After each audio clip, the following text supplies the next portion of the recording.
Joining us now is New York Post contributor Douglas Murray. It's always good to have you. I think it's interesting what you wrote today in the Free Press, that the war Israel won and the one the West is losing. That was yesterday's piece. And I feel like it is time to take stock of where we are from a broader perspective. How do you see it? Yes, as I mentioned, there have been basically two wars since Hamas started this war.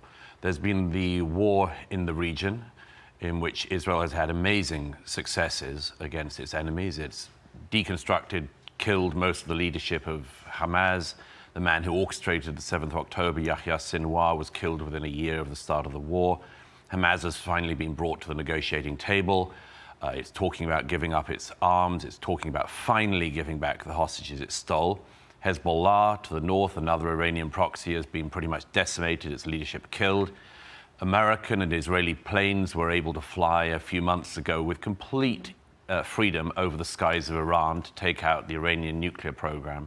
That's one war. The second war, however, the one outside of Israel, in countries like this one, seems to me is being lost. And that is, why is it, as I said in my recent book, why is it that in a war between a democracy and an ally like Israel and a death cult like Hamas, we have seen such an outpouring of support in America, Canada, Australia, Britain, and elsewhere for Hamas? Not just support for the Palestinian peoples, support for the terrorists. This is a big problem, and that is a war we are collectively, it seems to me, losing. I think this war changed Israel, like in so many ways, like internally. And you write a lot about that in your Free Press piece. That soundbite you just ran from Laron, I met him in Israel about a month and a half ago when we were there and went into Gaza. He has changed his life. Like every day of his life is committed to getting his siblings home and the hostages out. Play this clip from Keith Siegel. He was with Dane and me last week, okay? He was a hostage freed after almost 500 days.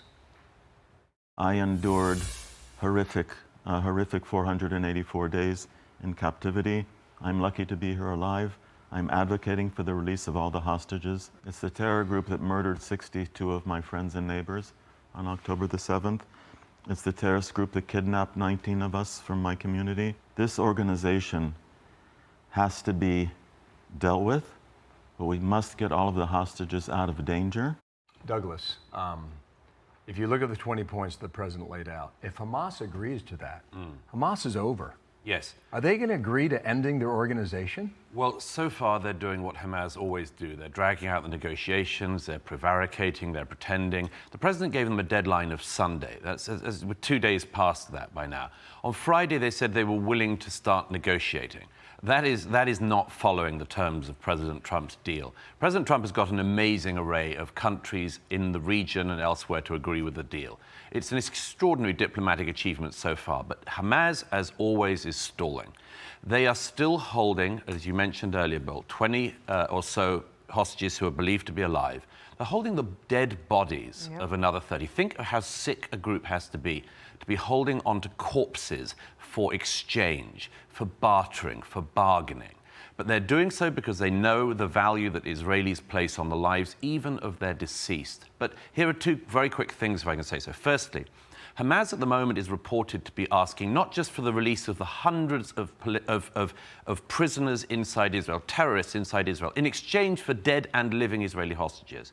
They are asking at the moment for the terrorists who were captured on the day who carried out the 7th of October to be released in exchange for the remaining living and dead Israeli hostages. That is such an outrageous demand for the group to still be making 2 years on. And one other thing, if I may.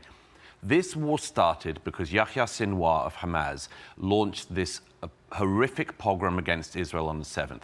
As I mentioned earlier, he was killed in under a year of the start of the war. But he himself was released in just such a deal.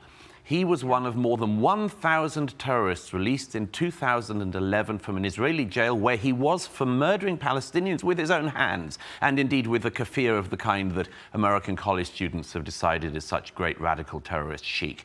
He was in an Israeli prison. He was one of more than 1,000 terrorists released in exchange for one captured Israeli soldier.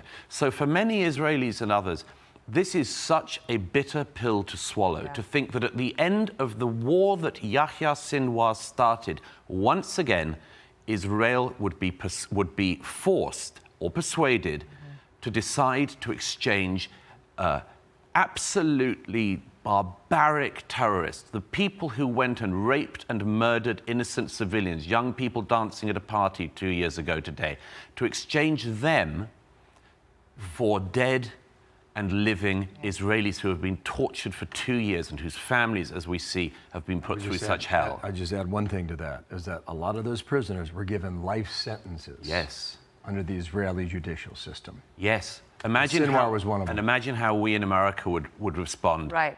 in such a situation. For now. It's a moment of mixed optimism that finally the hostages may come home, Yes. and pessimism that Hamas still thinks it has the ability to arrange such a bitter negotiation. Right. Thank you, Douglas, thanks for being here. Hey, it's Will Kane. Click here to subscribe to the Fox News channel on YouTube. It's the best way to get our latest interviews and highlights. And click to subscribe to the Will Kane podcast for full episodes right now.